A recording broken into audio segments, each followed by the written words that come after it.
Dottoressa, ci spieghi un attimo chi è, si presenti un attimo, ci spiega il servizio dove siamo. Allora, mi chiamo Bracaio di Cabelle e sono la responsabile del servizio SPRAR del progetto appunto del Comune di Palermo. Lo SPRAR è il modello di seconda accoglienza, servizio per i richiedenti asilo e protezione internazionale,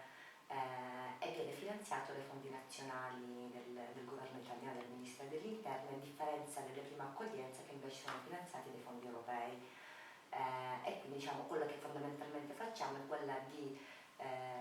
supportare i migranti, quindi i rifugiati, nel percorso di autonomia sia economica che personale. E il suo ruolo all'interno del servizio? In questo servizio sono la responsabile e la coordinatrice del progetto, Sì, lei nonché appunto svolgo anche, dove è necessaria, la funzione di mediatore interculturale. Sì, ci parla un poco invece della figura proprio del mediatore, un attimo quali sono le caratteristiche, i compiti del mediatore, sia all'interno del servizio che comunque anche in generale sulla città di Palermo. Allora, per quanto riguarda diciamo, la figura del mediatore interculturale è una professione, è una figura appunto professionale molto importante, anche se dal punto di vista diciamo, della normativa italiana, per quando ne parlano, non è totalmente riconosciuto, quindi non è assolutamente diciamo, in qualche modo riconosciuto, quindi istituzionalizzato in un certo senso anche all'interno dei servizi dove svolge il proprio ruolo. È un ruolo importante in quanto, soprattutto in questo periodo molto appunto storico importante, è chiaro che la figura del mediatore è quella figura che in qualche modo aiuta, supporta affinché le due culture si possano avvicinare, ci possa essere una comprensione diciamo, della comunicazione e nella progettualità della migrazione o comunque dell'autodeterminazione. Ormai lo troviamo appunto inserito in diversi ambiti, in questo momento soprattutto nei vari centri di prima accoglienza, di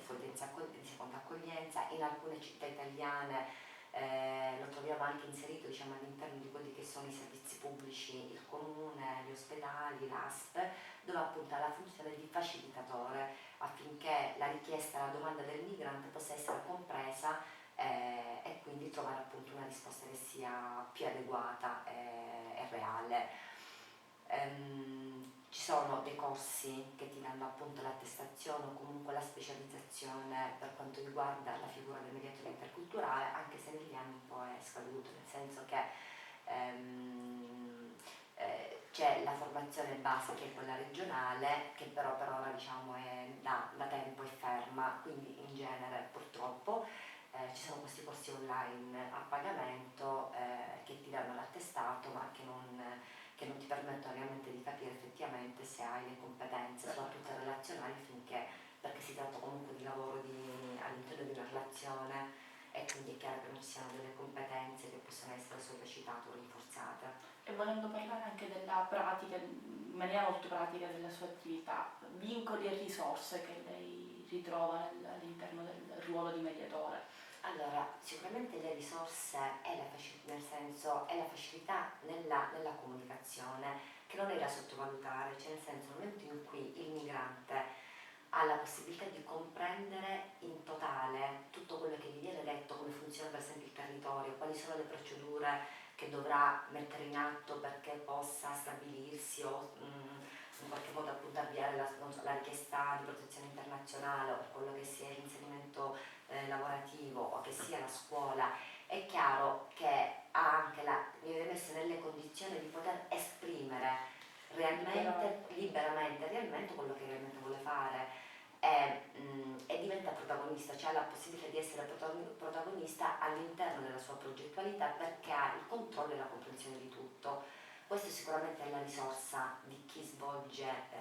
la funzione di mediatore culturale, che non è solamente ovviamente una comprensione linguistica parlata, ma è la comprensione culturale, è la decodificazione di un linguaggio e quindi nei vari settori è chiaro che diventa utile o nella determinazione nella determinazione del proprio progetto individuale, ma così ad esempio dal punto di vista medico, così potrebbe essere all'interno di un supporto psicologico, che sia appunto della comprensione culturale del linguaggio, del modo di essere. I vincoli sono quei vincoli di qualsiasi figura professionale volendo, in cui si è in relazione con l'altra persona. È chiaro poi poi per quanto riguarda i mediatori interculturali, quindi che hanno origine straniera, che qualche vincolo in più che devono gestire diventa ovviamente rispetto alla relazione con migranti provenienti dalla propria cultura, perché anche lì poi ci sono degli elementi culturali nella relazione, nelle aspettative, nelle richieste che devi saperli gestire, quindi è chiaro che il vincolo poi diventa dal punto di vista emotivo, dalla responsabilità in qualche modo di essere da supporto. E rispetto invece, sto pensando anche rispetto ai servizi con cui lavorate, perché appunto la relazione credo che sia una relazione anche a tre fra il mediatore e l'immigrato e il servizio con cui si interfaccia. Quindi rispetto al servizio cosa ci dice? Come viene recepita la figura del mediatore? Allora, rispetto a anni passati sicuramente ora è più considerata, è più accettata e quindi diciamo c'è una richiesta maggiore da questo punto di vista. Poi gli ambiti cambiano, nel senso dipende da servizio a servizio, a volte non viene utilizzato in maniera diciamo adeguata, sinergica con l'equipe di lavoro, con l'equipe diciamo del gruppo del servizio e a volte invece si fa l'errore inverso, nel senso di delegare troppo al mediatore rispetto ad alcune funzioni, rispetto ad alcuni servizi che non li riguardano, quindi ancora si deve trovare l'equilibrio, nel senso lo si cerca ma ancora secondo me non si è trovato la posizione o non tutti hanno una metodologia chiara come integrarlo all'interno del gruppo di lavoro, non tutti lo fanno, quindi o viene delegato totalmente delle responsabilità di quel determinato migrante oppure viene in qualche modo escluso e viene utilizzato come interprete e nient'altro. Poi chiaramente per quanto riguarda però Palermo è una città particolare, ha una sua storia, molti servizi pubblici soprattutto hanno finalmente capito qual è la figura, quindi in realtà è considerato come un operatore all'interno dell'equipe del servizio. E venite voi chiamati da parte del migrante o da parte del servizio? Allora, in realtà diciamo è il servizio che ti chiama, è il servizio che ti chiama, però è chiaro che, come dicevo prima, per quando tutti lo cercano, hanno capito di quanto sia importante, non è incluso e quindi ci vogliono i progetti, di solito appunto di un lavoro precario, dove ci sono i bandi, dove mettono appunto la figura del mediatore che lavora per un periodo e finisce, quindi ancora non è una figura che sta all'interno dei servizi in maniera stabile, quindi dipende molto dai progetti, dai bandi, quindi non so se per il 60% voglio essere buona, il 60% ci sono dei progetti che in qualche modo finanziano e quindi danno la traduzione alla figura del mediatore interculturale, il 40% del lavoro che viene fatto dai mediatori viene fatto gratuitamente, volontariamente, perché appunto spesso magari è il migrante che ti chiama o per passaparola della tua comunità, perché quello ha bisogno di capire determinate cose. E rispetto invece all'attività anche educativa con le comunità, con i servizi a cui il migrante attinge, cioè gli operatori stessi, cosa ci dice, come pensa che... Ma allora, anche lì, nel senso dipende un po' dove viene inserito il mediatore, perché il campo di azione è veramente vario, appunto quello scolastico, medico, giudiziario, ed è chiaro che poi c'è tutta una parte diciamo del settore sociale, che sono i centri di accoglienza e le comunità dove vengono inseriti appunto i cittadini migranti. Lì è chiaro che il mediatore interculturale ha anche una funzione educativa perché deve far parte dell'equipe e quindi è chiaro che la sua funzione è solamente quella di facilitare semplicemente la comunicazione tra operatori migranti o tra i responsabili servizi, in qualche modo fa parte anche ovviamente un accompagnamento verso il processo di integrazione o di autodeterminazione personale, quindi svolge anche la funzione ovviamente di orientatore così come fanno gli operatori sociali. E rispetto al futuro, prospettive che lei pensa può avere la figura del mediatore rispetto proprio al futuro, quindi a progetti, allora, eventuali aspettative che... No, allora io non ho aspettative per quanto riguarda la figura del mediatore interculturale, tant'è vero, proprio siccome da questo punto di vista non ho mai avuto, cioè fin da subito ho capito che sarebbe stata una figura, una professione molto precaria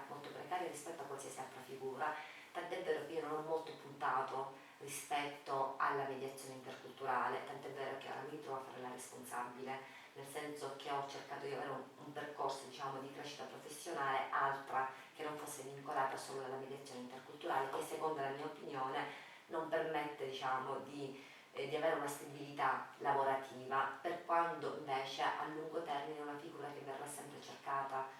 Però diciamo, ripeto, in 20 anni dal punto di vista normativo non hanno stabilità, anche se basta andare a controllare il testo unico della migrazione del governo italiano, la figura della mediazione esce, in qualsiasi normativa è sempre prevista, ma poi non si capisce appunto in che maniera, da chi dovrebbe essere finanziata, come dovrebbe essere inserita all'interno dei servizi. Quindi di solito in genere si lavora a progetti per 6 mesi, un anno, dove anche la retribuzione, per esempio, la retribuzione del mediatore interculturale cambia in tutta l'Italia, cioè sicuramente la retribuzione è molto soggettiva, cioè nel senso di associazione, il servizio decide una retribuzione lorda all'ora in base appunto ai propri criteri, cioè non c'è una normativa poi nazionale che unifica come qualsiasi, che regolamenta, che unifica come qualsiasi figura professionale. Poi è chiaro che la figura serve, soprattutto diciamo, fino a quando poi l'Italia e l'Europa parleranno di immigrazione come se fosse l'emergenza. Diciamo, da 20 anni che siamo in emergenza, quindi mi sa che anche fra 60 anni saremo in emergenza, quindi la figura diciamo, servirà più che altro a cominciare a pensare, a lavorare in maniera un po' più adeguata e efficace e non nell'emergenza. Vuole dirci qualcos'altro in conclusione? No, grazie. Va bene così, grazie.